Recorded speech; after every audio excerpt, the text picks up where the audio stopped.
Bom, obrigado. Bom dia, pessoal. É um prazer estar com vocês. Bom dia, nosso presidente da Sociedade Chesterton, Rodrigo.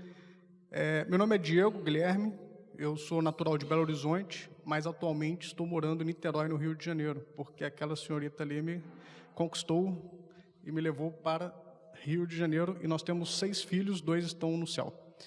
E 4 estão na minha sogra, só Deus sabe fazendo o quê.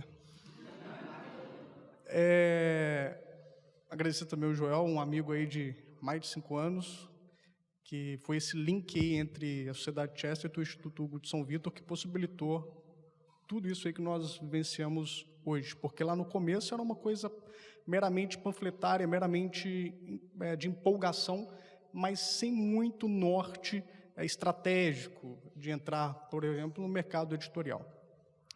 Quando eu pensei nessa palestra, que essa palestra eu já havia dado em 2016 ou 15 no Centro Dom Vital, e antes um pouco, em 2010, eu pensei numa frase, num título que fosse ao mesmo tempo paradoxal e engraçado e evidentemente remetesse a Chesterton, né?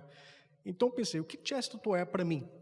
Bom, ele é um gigante, nos 2 sentidos, tanto fisicamente, 2 metros, 130 quilos, quanto no sentido intelectual e de legado bibliográfico e intelectual. Eu pensei, bom, é um gigante, mas é um gigante invisível. E o que adianta ser um gigante se você é um gigante invisível? Infelizmente, ele foi esquecido, especialmente na Inglaterra. A Inglaterra tem dessas coisas, né? Mas aqui no Brasil ele tem sido resgatado por diversas iniciativas ao longo do tempo. A fonte primária aqui dessa apresentação vão ser documentais, porque para eu poder fazer essa história do pensamento Chesterton, dessa linha do tempo, eu fui direto às fontes, especialmente na hemeroteca da Biblioteca Nacional, para ver ali nas citações de jornais quanto que aparecia o nome de Chesterton na imprensa brasileira. E vou apresentar para vocês aqui, basicamente. Eu acredito que todo mundo aqui saiba que Chesterton é um escritor inglês, né, que nasceu ali no finalzinho do século XIX, para virar do século XX, em 1874. A família dele, a mãe era de origem francesa, o pai inglês. E ele teve 2 irmãos, a Beatriz, que morreu bem jovenzinha, isso mexeu muito com a família, e o Cecil Chesterton, que foi a outra metade do cérebro dele, se a gente pode brincar, dizer assim. A família dele era muito alegre, muito feliz, porque o pai, como ele teve que se aposentar meio que obrigado, porque ele tinha problema de saúde e tinha uma certa condição financeira, passava em casa a maior parte do tempo, e o pai gostava muito de contar histórias, de fazer desenhos. E aí a gente vê a importância da formação do imaginário, como o próprio Rodrigo e o Júnior Vulcan. Cadê o Júnior? Ele está aí também à frente da sociedade, fazendo os trabalhos. Gostam de frisar, porque a criança ela aprende pelo imaginário. Isso aí a gente sabe, graças a Deus tem sido resgatado isso nos últimos tempos, essa importância da formação do imaginário, através, sobretudo, dos contos de fadas, que Chesterton tem um amor extraordinário pelos contos de fadas. Isso é óbvio, fica patente na obra dele, especialmente no Ortodoxia, que ele dedica até um capítulo aos contos de fada, e ele tem toda uma... É interessantíssimo, tem até uns trabalhos de TCC sobre isso, sobre os contos de fada, né, e a sua importância para passar uma mensagem de moral, né, da moral cristã, especialmente. Então, a família dele sempre foi uma família divertida, que gostava de passar os valores, os contos, enfim. Mas eles eram anglicanos unitaristas, ou seja, eles não acreditavam na Santíssima Trindade, era Deus, somente Deus, assim. E Chesterton cresceu nesse ambiente, não tinha um vínculo muito formal de participação nos cultos, etc. Mas aí ele conheceu a Frances Chesterton em 1901, e ela, sim, anglicana, daquelas devotas. Ele se apaixonou por ela, conheceu ela através de um amigo, que foi visitar a irmã dela, e Chesterton o acompanhou, e se conheceram e casaram. Eles não tiveram filhos, por diversos motivos, mas muito provavelmente, até inédito que eu vou falar isso, talvez o casamento deles tenha sido josefino, talvez, não sei. Mas Quando foi que Chesterton chega aqui no Brasil? Praticamente, ele que veio ao Brasil praticamente, porque a primeira menção que nós temos dele aqui no Brasil foi de 1910, que saiu no jornal A Notícia, que é uma mençãozinha de passagem que o jornal diz: para explicar a situação da Inglaterra, não teria jornalista melhor do que o Chesterton com seu humor. Então, em 1911, ele já havia entrado no meio jornalístico praticamente em 1901.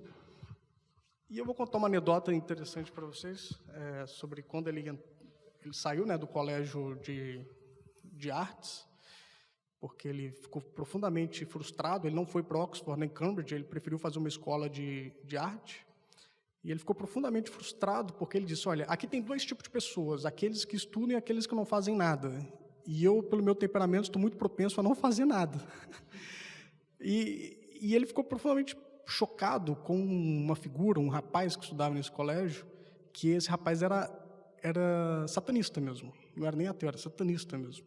E o Chesterton falou: poxa, ele é totalmente contrário a tudo que eu acredito e penso.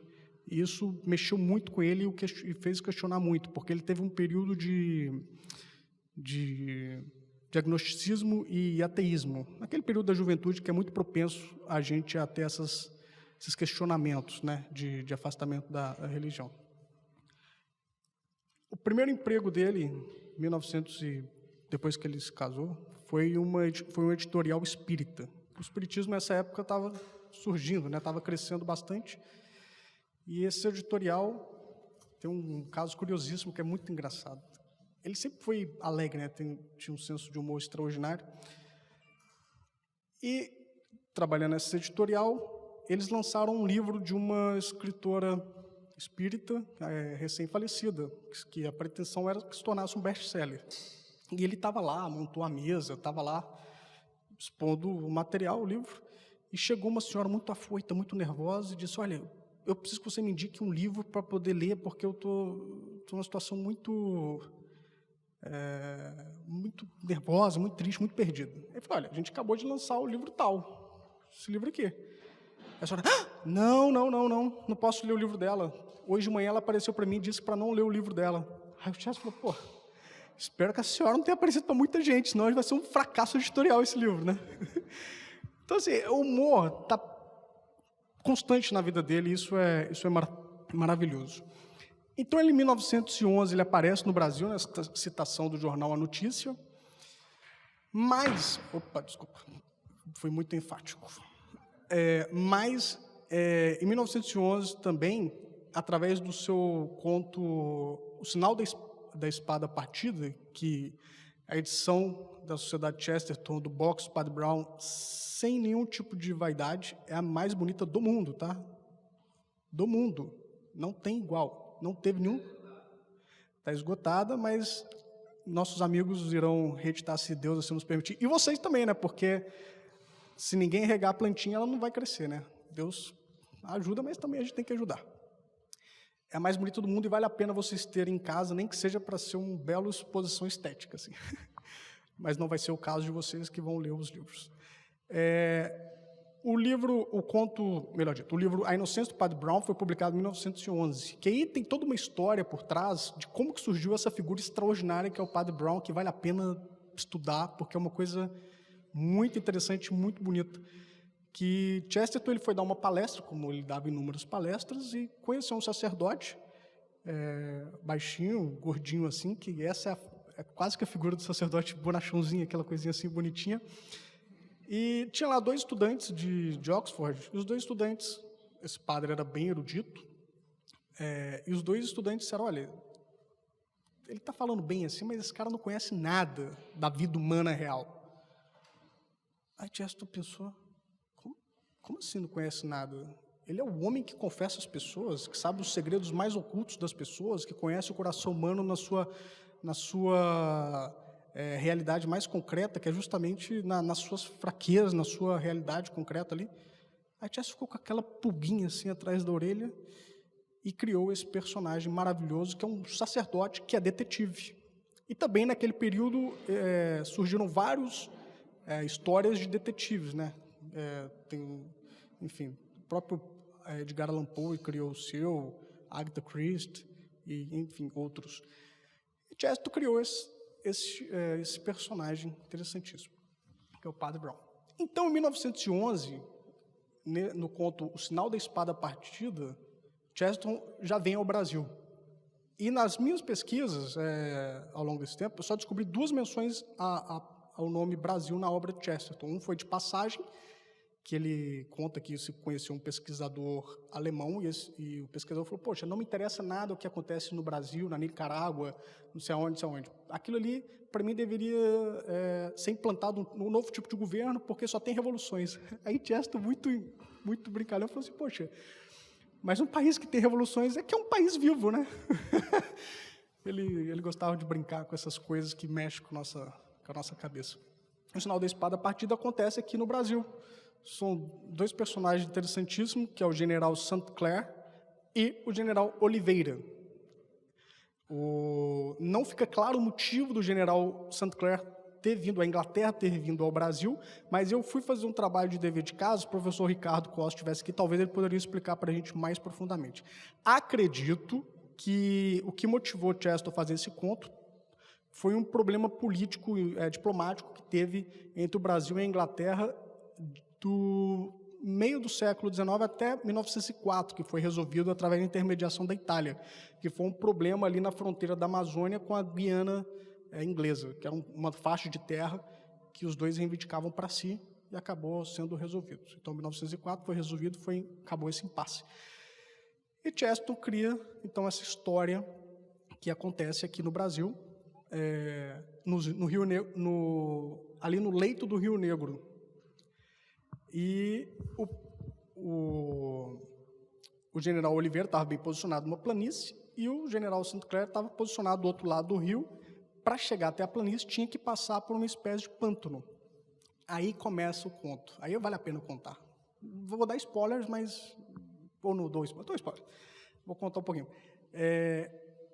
Chesterton utiliza essas imagens para educar o nosso imaginário e mostrar praticamente a nossa fé mesmo, ou seja, a beleza da nossa fé. E o núcleo desse conto, o problema-chave desse conto, é o problema da sola escritura. Se vocês forem ler, vai ser o núcleo desse conto. É o problema da sola escritura, da leitura única e exclusivamente da Bíblia. Por quê? Esse general St. Clair, e Chesterton brinca 2 vezes em citações ao longo do conto, ele era um homem que lia a sua Bíblia. St. Clair era um homem que lia a sua Bíblia. E Chesterton brinca, você não deve ler sua Bíblia. Ou você lê a Bíblia de todos, ou não lê nenhuma. Brincando o quê? A Bíblia, ou é a Bíblia que a gente conhece, que é determinada por uma autoridade, ou então é essa sopa de confusão que a gente vê que qualquer um interpreta tudo. E ele brincava que, olha, esse pessoal fica mais focado no Antigo Testamento. E o St. Clair também estava focado no Antigo Testamento, que ali tem de tudo, cara. Se você abrir uma passagem ali do Êxodo, vai lá, pegar a espada e sair matando o povo. Então, esse general era um protestante que, ao longo de sua carreira, ele cometeu várias atrocidades, orgias, etc. Mas um coronel, mais um oficial, descobriu isso. E também um médico da família dele. E, para baralhar a história, nessa expedição, o genro dele também, que era oficial, estava presente. E o médico da família pressionando ele, o St. Clair, para poder divulgar os podres dele, porque ele era um homem respeitadíssimo na Inglaterra. Então, ele era muito pressionado a conseguir muito dinheiro para poder pagar esse suborno. Então, ele vem ao Brasil para poder roubar as riquezas do Brasil, pelo menos é o que fica claro, para poder pagar esses subornos, e um dos oficiais descobre isso, esse objetivo dele. Aí ele brinca com Flambeau, que é o malvado das histórias do Padre Brown, que é o criminoso, é um francês. Ele brinca com o Flambeau e fala assim, onde você esconderia uma folha? Ao Flambeau, numa floresta. Então, o que o St. Clair faz? Ele acaba numa discussão e mata esse oficial. E a espada quebrou. Então, você tem uma prova do crime ali. Então, o que ele faz? No lance de genialidade, ele fala, bom, vou atacar os brasileiros, que eles vão matar a gente, matar o máximo vai matar a gente, então vou esconder esse cadáver que eu fiz aqui nessa sopa de cadáveres. Mas deixo para vocês lerem a história, que é maravilhosa, tá bom? Então, se passa aqui no Brasil, em 1911, esse conto da Sinal da Espada Partida, que é o penúltimo da Inocência do Padre Brown, que foi traduzido pelo Carlos Noguet, que antes já havia traduzido São Tomás de Aquino. Em 2002, ele havia traduzido São Tomás de Aquino, o professor Carlos Noguet, acredito que alguns de vocês o conhecem. Então, posteriormente, esteve no Brasil um pensador católico chamado Paul Claudel, que tem pouquíssima coisa dele aqui traduzida para o português, que é um extraordinário pensador. Ele foi comissionado pela França como embaixador no Brasil, e aqui no Brasil ele percebeu que não tinha nenhuma obra de teatro traduzida, nenhuma, tá? Nós estamos falando de 1917. O que tinha, sim, eram os livros de traduções francesas e traduções em inglês, e os próprios livros de língua inglesa, porque o pensamento católico brasileiro bebia de qual fonte a essa época? Da francesa, muito especialmente da francesa. Então, tinha, sim, os livros originais ou franceses. Paul Claudel publica, então, um capítulo da Ortodoxia, que eu não descobri ainda qual é, mas ele apresenta isso em um evento que aconteceu no Rio de Janeiro em 1917. E, depois disso, tem algumas menções, tá, no noticiário brasileiro, mas a maior parte são pequenos fragmentos de frase ou apenas o lampejo. O grande jornalista inglês Chesterton falou isso, etc.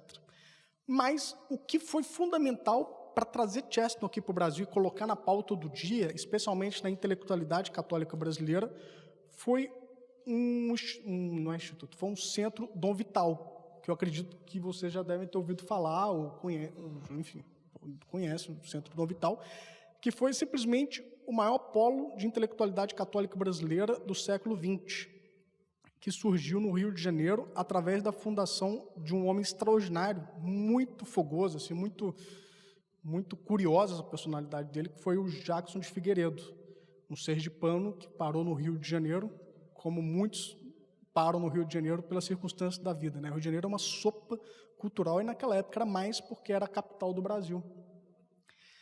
Então, Jackson ficou muito comovido, ele se converteu em 16, pela carta pastoral de Dom Sebastião Leme, que foi foi republicada pelo Centro Dom Bosco, que fica literalmente na mesma rua do Centro Dom Vital, lá no Rio de Janeiro. Essa carta pastoral, ela mudou o pensamento católico brasileiro. Foi um ponto de inflexão no pensamento católico brasileiro, porque ela exortou os católicos a agirem na sociedade, especialmente a intelectualidade católica, que estava perdendo espaço. Isso mexeu muito com o Jackson de Figueiredo, e Jackson de Figueiredo fez uma amizade profunda com o Dom Sebastião Leme, e foi quem o recebeu na Igreja Católica, quem o ajudou em sua conversão.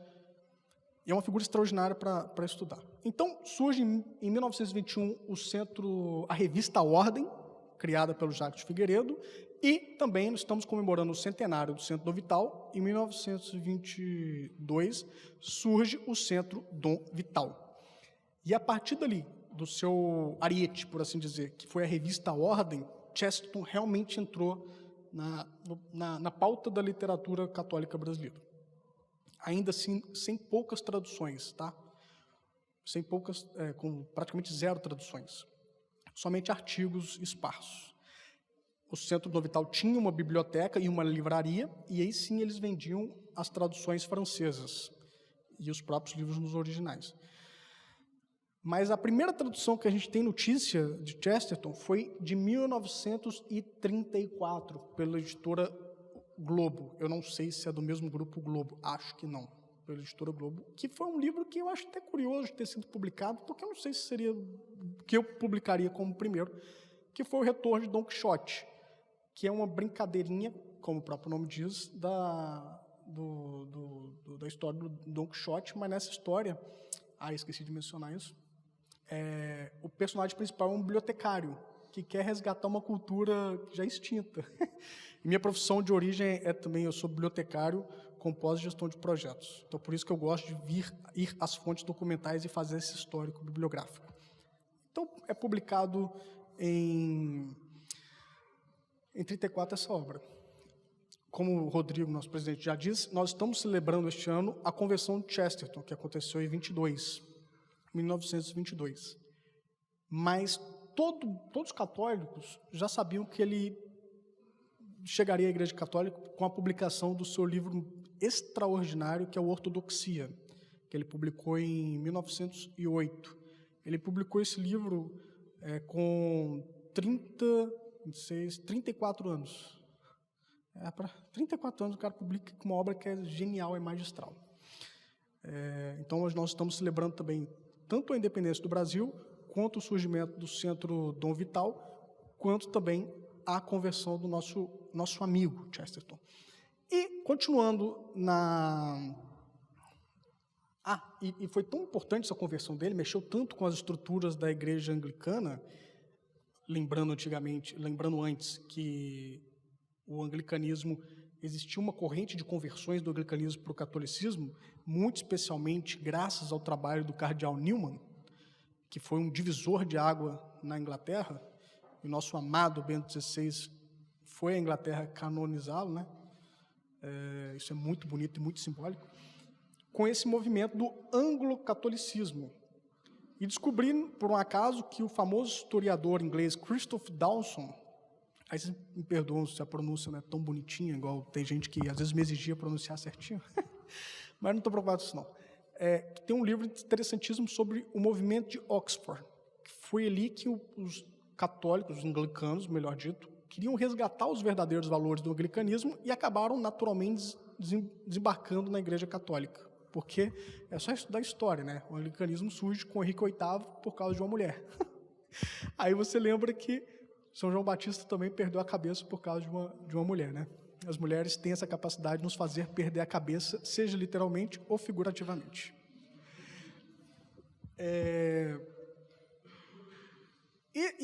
Fazendo já o link, Chesterton, quando faleceu... Então, ele recebeu até uma nota no Brasil, nos jornais brasileiros, de sua conversão, de tão impactante que foi, tá?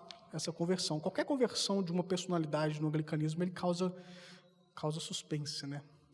Tem até um mito aí que a rainha é católica, mas ela não pode falar, enfim, não sei. Espero que sim, né? Mas o Tony Blair acabou de converter, né? Não sei também se por vingança à coroa, né? Porque, enfim, não sei também. Mas, para não perder o fio da meada. Esse movimento anglo-católico, se converte em 22, ele já era católico, todo mundo sabia disso, mas o que o segurou essa conversão foi o amor à sua esposa, porque ele não queria estar dividido com ela naquilo que eles tinham de mais unitivo, né, que é a religião. Ele não queria estar separado dela nisso. Mas em Franz, percebendo que ele estava muito inquieto com isso, ela falou: Chesterton, vai, siga seu caminho. E Franz se converteu também em 26, e aí sim a plena comunhão dos dois na fé católica. Isso ganhou destaque na mídia brasileira, como eu já mencionei. Mas então, voltando ao Centro Dom Vital, este centro, que é fundamental para o catolicismo brasileiro, para a intelectualidade católica brasileira, fundamental, ele trouxe realmente Chesterton aqui para o Brasil. E tem várias menções ao longo da revista, e esse corte bibliográfico e arquivístico eu só consegui fazer de 29 até 76, que é o período que está digitalizado a revista A Ordem. Apesar de estar... Eu já fui diretor de biblioteca no Centro Dom Vital, mas, como o Júnior diz, quando você é pai de família, você tem que priorizar o tempo para colocar leite em casa, né? O Júnior não disse mais exatamente isso, mas é mais ou menos isso. Então, eu fui diretor, mas eu não consegui mergulhar a fundo nessas edições que não estão digitalizadas. Mas, ao longo desses anos, Chesterton é mencionado sempre, ali na revista Dom Vital, tem resenhas, e tem artigos, tem traduções de capítulos, tanto é que o Diabolist, que eu já mencionei, que é o artigo... Não mencionei. O Diabolist é o artigo que Chesterton conta essa experiência que teve com esse satanista, no artigo O Diabolista. E depois disso, Chesterton, ele é uma pessoa que sentava para conversar com qualquer pessoa, menos discutia ou conversava com o satanista. Isso era muito claro, muito, muito, muito firme da posição dele. Que era extremamente oposto ao que ele pensava. E 2 pensadores católicos brasileiros beberam, foram gratos à sua conversão, à obra e ao pensamento de Chesterton, que foi o Alceu Amoroso Lima e Gustavo Corsão. Os 2 beberam de Chesterton. Corsão menciona que deve a sua conversão, a alegria da sua conversão, à obra de Chesterton. E Corsão também o menciona isso. Depois que o Jackson de Figueiredo morre, em 28, uma morte trágica no Rio de Janeiro, ele morre afogado, e o que é paradoxal, que ele, uma semana antes, havia escrito um poema sobre mergulhar nas águas da eternidade. O centro vital, quem assume o centro vital foi o Alceu Amoroso Lima, que bebeu muito do pensamento de Chesterton e bebeu muito da linha filosófica, antropológica, econômica de Chesterton, que é o distributismo, ou distribucionismo, ou o nome que queiram dar, que é um pensamento de Chesterton para a realidade concreta do seu tempo e também para o nosso, sobre as questões econômicas, que absorveu a Rerum Novarum, documento de 1891 de Leão XIII, que propõe aos católicos a doutrina social da Igreja de forma mais sistemática, organizada. Ele diz, olha, nós estamos nesta conjuntura aqui de mudanças tecnológicas, mudanças culturais, mudanças de mentalidade, mas a visão social e econômica católica tem que estar alicerçada nestes princípios, que o primeiro é a dignidade da pessoa humana. Enfim, dão as linhas gerais dos princípios. Mas antes da Rerum Novarum, como a Igreja sempre foi assim, existia, sim, o pensamento social da Igreja, que é sempre o da caridade, do cuidar dos pobres, de amparar as pessoas mais frágeis, etc., como o próprio espírito cristão, que é criação de orfanatos, criação de irmandades, etc. Mas também tinham pensadores católicos brasileiros, pensadores católicos, empenhados em propor uma alternativa às ideologias vigentes ali, socialismo, comunismo, capitalismo, liberalismo, etc., que foi o próprio Beato Frederico Ozanam e outros. Tá? Tem um sacerdote que escreveu um livro publicado no Brasil, me fugiu infelizmente o nome, mas eu posso passar depois, que ele tem um livro que se chama Antes de Marx, que ele diz que muitas críticas ao capitalismo e ao socialismo já haviam sido feitas por pensadores católicos. O próprio Frederico Ozanam. Então, Chesterton bebe, junto com Belloc e Cecil Chesterton, seu irmão, que era outra metade, dessas fontes da Rerum Novarum, isso impactou ele, e eles propuseram um distributismo que nada mais é do que a defesa da propriedade privada, da livre iniciativa e da família, que são aí os alicerces do pensamento econômico católico. E só para fechar a questão do Cecil, ele morreu na Primeira Guerra Mundial, e isso deixou Chesterton muito mal, porque era um irmão dele, ele tinha um amor profundo, e Chesterton ficou muito mal com a morte, a ponto de escrever um poema que diz que aqueles que amam a Inglaterra, porque ele morreu na França, né, o Cecil, aqueles que amam a Inglaterra têm sua tumba longe da Inglaterra, aqueles que odeiam a Inglaterra não têm nenhuma tumba. É muito duro isso que ele falou.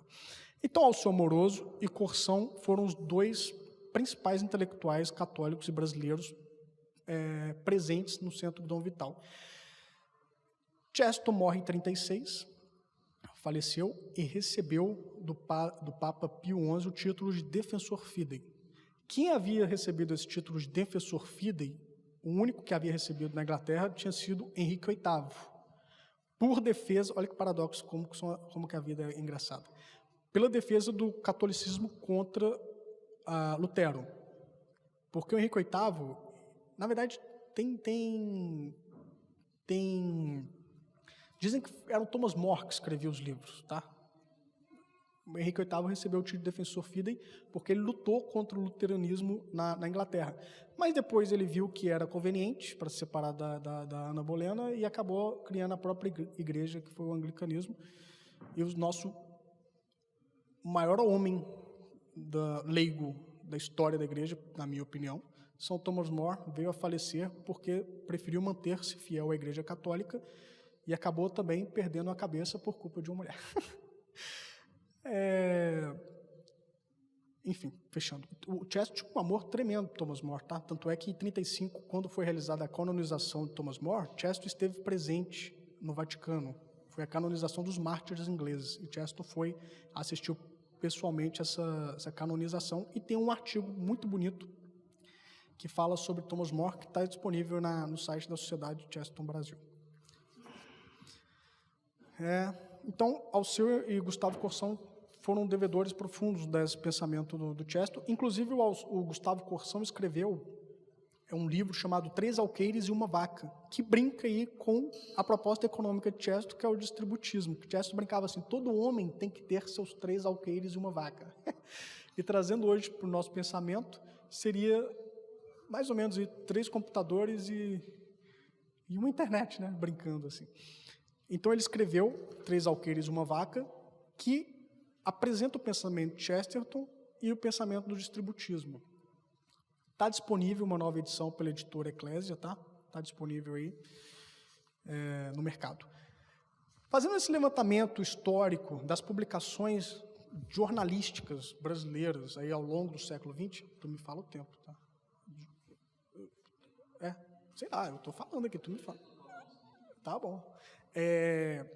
Fazendo esse levantamento, é interessantíssimo notar que Chesterton ganha muito destaque as menções dos jornais, aí menções de tudo quanto é tipo, como eu disse, pensador católico Chesterton, aí citam muito as frases de Chesterton, etc.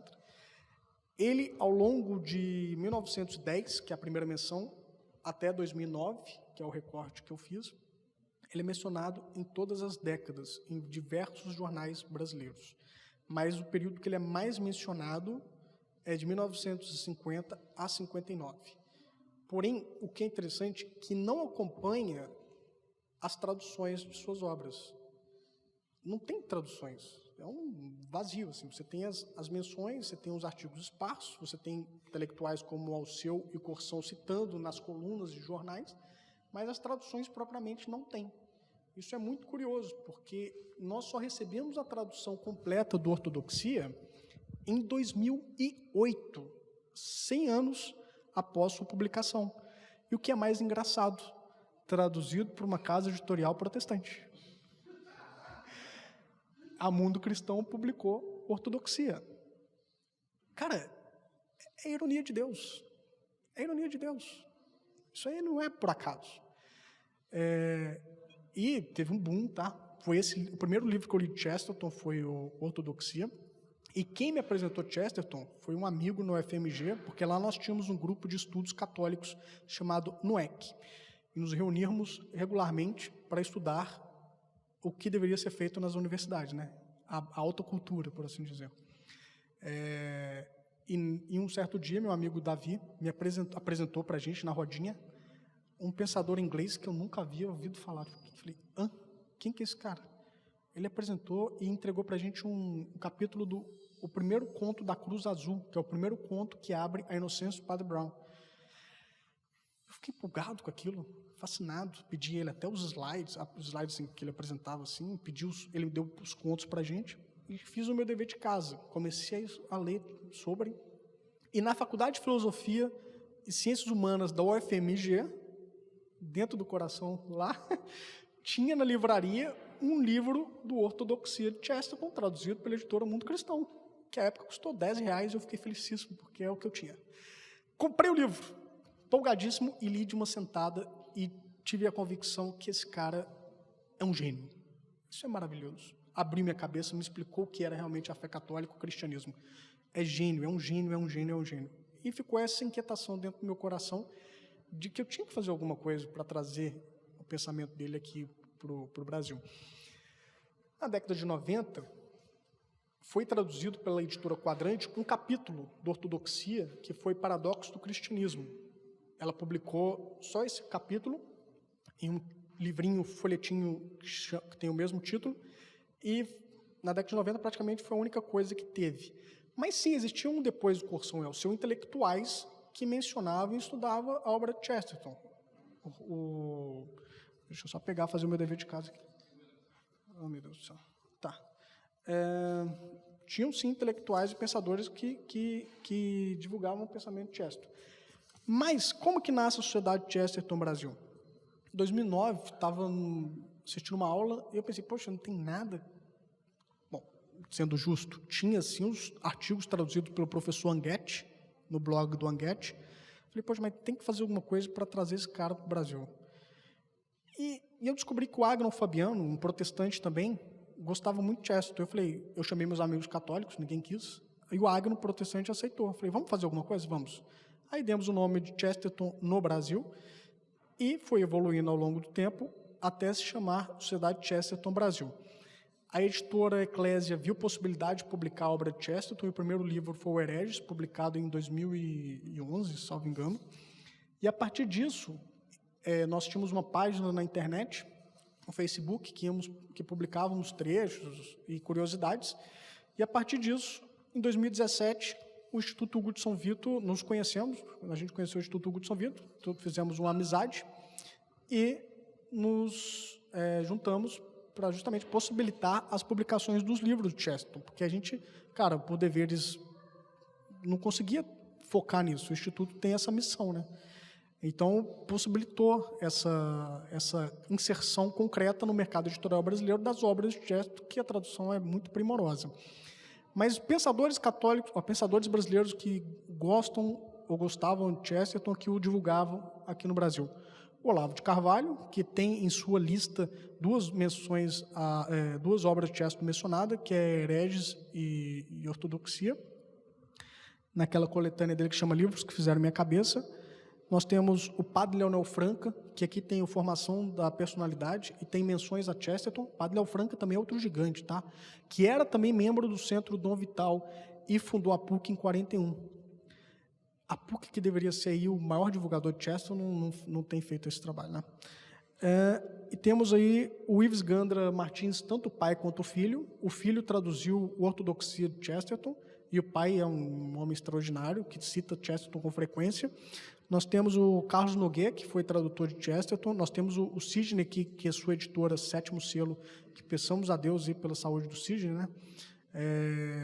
Que traduziu o Inocêncio, que publicou Inocêncio do Padre Brown, tradução do Noguet.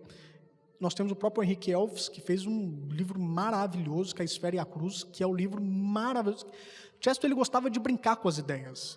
Ele não criava um personagem e colocava uma ideia. Ele pegava a ideia e colocava um personagem. Então, ele brincava com os conflitos de ideias, assim, e o Esfera e a Cruz é justamente isso, essa briga entre as ideias. E é maravilhoso o livro, que eu li assim que saiu, eu estava, enfim, esposo de resguardo, com a bebezinha, eu li o livro. Está primoroso com o trabalho de introdução do Henrique Elfs, notas e pós-fácil, maravilhosa essa edição. O próprio Gilberto Freire, que esteve presente em Oxford, de uma palestra que Chesterton realizou. Nós temos também um pensador, um estudioso católico, um sacerdote que é muito discreto, que é o padre Scott Randall Payne, que ele mora no Brasil, em Brasília, que foi publicado um livro dele, que na verdade é uma tese, que chama Chesterton e o Universo. E os papas, ao longo aí do século XX, todos conheceram a obra de Chesterton e o mencionam, todos não posso garantir, mas pelo menos de Pio XI para cá, conheceram a obra de Chesterton e o mencionam, seja diretamente ou indiretamente. O Papa Bento XVI não menciona diretamente, mas na entrelinhas menciona sim, porque nas entrevistas ele fala, olha, tinha um escritor inglês que dizia que os anjos podem voar porque não se levam a sério, e essa frase é de Chesterton. O Papa Francisco foi membro honorário da Sociedade Chestertoniana Argentina, inclusive aprovou a oração pela beatificação de Chesterton, que não vingou, não foi para frente. Outros paradoxos, né? O profeta não é amado na sua própria terra, né? O João Paulo II menciona em uma das suas catequeses. O Papa João Paulo I tem um livro chamado Lustrissimus, que tem um capítulo dedicado a Chesterton, que é como se fosse uma carta que ele envia para Chesterton, e os outros também o citam em determinados trechos ou documentos pessoais. Então, a Sociedade Chesterton surge em 2009, mais ou menos, inspirada na sociedade americana e também na sociedade da Argentina, com esse fim de divulgar o pensamento dele aqui no Brasil. Ele influenciou milhares de pensadores de diversos espectros ao longo do século XX, desde Anthony Gramsci, que leu os contos do Padre Brown na prisão e disse que Chesterton era um gênio, ao pensador inglês, aos dois pensadores argentinos, o padre Leonardo Castellani e o Jorge Luis Borges. Além de Eliot, que não gostava muito de Chess também não gostava muito dele, mas acabaram tendo as pazes aí ao final da vida. O Lewis bebeu do Homem Eterno. Um gigante mexicano, Beato Anacleto González Flores, que foi mártir da Guerra Cristera, também lia Chesterton e cita com frequência seus artigos. O Franz Kafka, enfim. Aí as menções são enormes, tá? São enormes. E Chesterton recebeu, como eu havia dito, após sua morte, um telegrama do Santo Padre Pio XI, chamando-o de Defensor Fidei. Mas ele havia recebido também o título de Cavaleiro de São Gregório. Títulos Cavaleiro da Ordem de São Gregório Magno, né? Que também o professor Felipe Aquino tem esse título. Bonito isso. Bom, deixo para vocês uma sugestão. Um pensador chestertoniano hoje no Brasil, quem seria? Difícil dizer. Eu gosto muito do Ramalhete, talvez seja uma pessoa que tem um estilo muito parecido, Carlos Ramalhete, com o pensamento de Chesterton, mas, sem sombra de dúvida, um pensador em espanhol que se chama Juan Manuel de Prada, que é um gênio, é um cronista, um escritor muito bom espanhol, que cita Chesterton e Castellani com frequência, e ele fala que bebeu muito de Chesterton. E ele é muito inteligente, muito inteligente. Foi ele que me mostrou a gravidade dessa questão da Covid, que foi o seguinte: com as pessoas, infelizmente, presas nos hospitais, quebrou aquela lógica de você morrer em casa com os seus familiares. Então, as pessoas morriam isoladas nos leitos. É uma figura muito bonita isso, porque os sacramentos, o final o último é a da extrema-unção, né? É isso, né, padre? O futuro padre. e é bonito morrer em família, né? Porque essa é a visão cristã. E tem também um escritor americano que, infelizmente, faleceu por uma tragédia, ele suicidou com 31 anos, que foi o John Kennedy Toole, que ele escreveu um livro que, sem dúvida, bebeu Chesterton, que se chama Uma Confraria de Tolos, que é o livro simplesmente mais engraçado que eu já li na minha vida. Que ele cita Chesterton 2 vezes. E esse Ignatius Reilly é uma figura muito engraçada, que ele é como se fosse um cruzadinha moderno, que diz que o problema do mundo se resume a 2. Há um problema de geometria e um problema de teologia. E ele quer corrigir o mundo. Mas é um cara que vive com a mãe, tem um quarto extremamente bagunçado e quer corrigir o mundo nas imperfeições dele do dia a dia. É um livro muito bom também. Bom, meus amigos, fica o convite para vocês rezarem, né, pela beatificação de Chesterton. Isso é da vontade de Deus, a gente não tem que se preocupar com isso. Se vai ser bom ou ruim, Deus tem os seus caminhos, tem os seus meios. Ele é um autor que ainda impressiona a gente pela sua atualidade. Ele se considerava um jornalista, isso é fundamental para entender. Ele não se considerava um filósofo, um teólogo, um escritor. Ele falava, não, sou jornalista, um cronista, estou vendo a realidade, quero dar explicações, quero dar respostas para essa realidade. A terem as maravilhosas edições da Sociedade Chesterton Brasil, a conhecerem a obra de Chesterton, e agradecer mais uma vez, que eu estou muito feliz de estar aqui com vocês. Assim, primeiro que eu tenho a oportunidade de ficar longe dos meus filhos, estou brincando. Não, é brincadeira. Oportunidade de passear, né? Ou seja, visitar outra cidade. E também, né, 4 filhos, a gente quer deixar eles descansarem da gente também, né? Estou brincando. Agradecer o Joel, agradecer o nosso presidente, Rodrigo Niemeyer, agradecer o Júnior Vulcan e colocar à disposição de vocês no que eu puder colaborar e ajudar. E só para fechar, essa aqui foi a Chesterton Review, edição brasileira. Foram publicados 2 números, o terceiro não chegou a ser publicado, mas que também tinha o objetivo de trazer o pensamento do Chesterton ao Brasil. Um dos dois maiores divulgadores de Chesterton nos Estados Unidos estiveram no Brasil em 2008, através do convite que o Alex Catarino e a Márcia Xavier, que também ajudaram a divulgar Chesterton aqui no Brasil, o convidaram, né, para dar uma palestra no Mosteiro São Bento, enfim. Muito obrigado, pessoal. Fiquem com Deus e rezemos aí para que a obra de Chesterton resgate outras pessoas, porque não dá para ficar indiferente à obra, ao pensamento de Chesterton, tá bom? Muito obrigado e fique com Deus.